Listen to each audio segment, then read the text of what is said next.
आज पनि मेरो भुँडियामा 2 थरी कति मिठो हेल्दी ब्रेकफास्ट छ है साथी। हेर्नुहोस् यहाँ हिजै मैले चामलमा बदाम छ, हरियो के भरे मुगी छ सबै भिजाएर राखेको थिएँ होइन। सबै ब्राउन राइस, कालो राइस, जे साफो छ राइस होइन।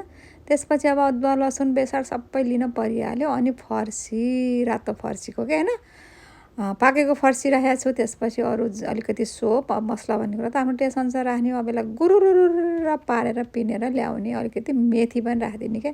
बच्चाहरूलाई हो भने त नराख्ने, फेरि नाक खुम्च्याउँछन् होइन। तर बुढाबुढी आफूलाई चाहिँ कति हेल्दी हुन्छ नि। अनि मैले पिनेर ल्याएँ, कति राम्रो देखियो। मैले फर्सी राखेको छ नि पाकेको होइन। त्यसपछि अनि मैले कसुरी मेथी राखेँ। अलिकति मैले उसको पिठो पनि राखेँ के भरे फापरको पिठो। तर अन्डा राखिदिनु बच्चाहरूलाई हो भने होइन। स्कुलबाट आएपछि बच्चाहरूलाई कस्तो मिठो कति हेल्दी हुन्छ भाइ। त्यो चाउचाउहरू दोनोटोहरू होइन यस्तो खुवाउन चाहिँ छोड्नुपर्छ अहिलेदेखि। र आफूले पनि खानुहुन्न र अब बच्चाहरूलाई पनि खुवाउनुहुन्न क्या। त्यस्तो किनेर स्कुलबाट आउँछन् यस्तो बनाइदिने है।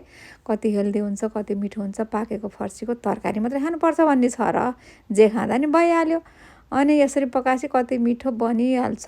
अब हेल्दी त कति छ भन्ने कुरा घरको भनेको घरकै हो होइन। अब पिठो राखेको छ घरकै, फापरको पिठो राखेको छ, जेको राख्दा नि हुन्छ गाउँको पनि होइन। अनि अन्डा राखेर बनाइदिने अझ। पिठै राख्दिनँ भन्यो भने पनि अन्डा राखेर बनाउनु भन्छ झन् मिठो बन्छ त्यही पिठोमा। ल मैले 2 थरी बनाएँ, सानो पनि ठुलो पनि। कति मिठो भयो। अब यो मेरो चटनी थियो फेरि लेमन र खुर्सानीको जुन बनाएको थिएँ। अनि दही पनि छ, जेसँग खाँदा नि हुन्छ। गोलभेडाको चटनी छ, झनै मिठो हुन्छ होइन। यस्तो मिठो बनाएर खानुपर्छ क्या घरमै। अनि यो फर्सीको तरकारी मात्रै खाने हो त जे पनि बन्छ पाकेको फर्सीको होइन। अझ बच्चालाई गुलियो बनाइदिनु मन लाग्यो भने चिनी राखेर बनाइदिए भइहाल्छ। अर्को आयो फेरि यहाँ त्यही जुकिनी फर्सी छ, आलु छ होइन। अदुवा लसुन सबै थोक छ। ल मैले पातलो गरी आलु काटेँ। त्यसपछि त्यो फर्सी पनि मैले कोरकार बनाएर राखेँ होइन। अनि अब प्याज स्याज सबै काटकुट बनाउने। यसरी पनि हेल्दी बन्छ, मिठो बन्छ। खुर्सानी आफूले पिरो खानु मन लाग्यो खुर्सानी काटेर राखिदिने, होइन भने सिम्पल बनाउने।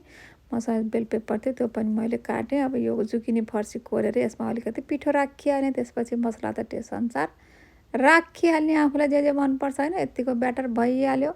यसरी बनाउँदा हुन्छ घरमा जहिले पनि होइन। बुढाबुढी बच्चा जसलाई पनि क्या आफूलाई पेटको रोगीलाई है। त्यो दुनियाँ दिवाना खाएर अहिले यस्तो यस्तो खान थालेपछि पेटको रोग आफै हरायो। अब मान्छेलाई विश्वास लाग्दैन होइन। तर घरको यसरी खान थालेपछि अनि जेमा पनि हरियो परियो मिसाउने क्या। त्यो गरेपछि चाहिँ पेटलाई धेरै आराम हुँदो रहेछ। त्यसपछि ठिक हुँदो रहेछ। अहिले त आफै डक्टर नि, कहाँ अरू डक्टर चाहिँदैन अहिले त। आफ्नोलाई आफै डक्टर हुनुपर्छ भन्छन् नि, हो रहेछ क्या त्यो चाहिँ नि। अनि एकातिर 4 मिनट एकातिर 4 मिनट त्यसलाई पकाउनुपर्छ। 8-9 मिनट लाग्छ क्या। आलु छ नि त काँचो। त्यसपछि यता स्यालेड पनि बनाइहालौँ, काटकुट बनाऊँ। आफूसँग जे छ त्यही राखौँ, काटाकुटु पारौँ। एप्पल पनि राखौँ, मिठो हुन्छ स्यालेडमा एप्पल पनि। अनि बच्चाहरूलाई रोटी त्यसरी बनाइदिने, साइडमा मिठो बनाउने क्या स्यालेड पनि। उनीहरूकोले बच्चाहरूले खाने जस्तो बनाइदिने होइन। हल्का ब्राउन सुगर या हनी सनी के छ माथिबाट राखेर बनाइदिएपछि खान्छन्, बानी लाग्छ है। यसरी खानदिनी गरेपछि पैसा बच्यो, रोग लागेन होइन। बाहिरको त्यो अनहेल्दी खाना खाइएन। ल हेर्नुहोस् एकातिर मैले 4 मिनट पकाएँ। यो आलु मजाले पाकेको छ। अब अर्कोतिर पनि 4 मिनट पकाइदिने। अनि यो के अरे चिया सिड उमार्ने मात्रै हो कि खाने मात्रै हो भने मलाई कसले कमेन्ट गर्नुभएको थियो। यसरी खाने हो यसलाई राखेर ल मोलमाल बनाउने। आफूसँग जे छ राखिदिने, खाने। बच्चाहरूलाई दही राखेको मनपर्छ भने दही राखेर खानिदिँदा पनि हुन्छ। क्रिम छ भने क्रिम राखेर खानिदिने। अनि कति मिठो हुन्छ जतिसक्दो मिठो बनाउने।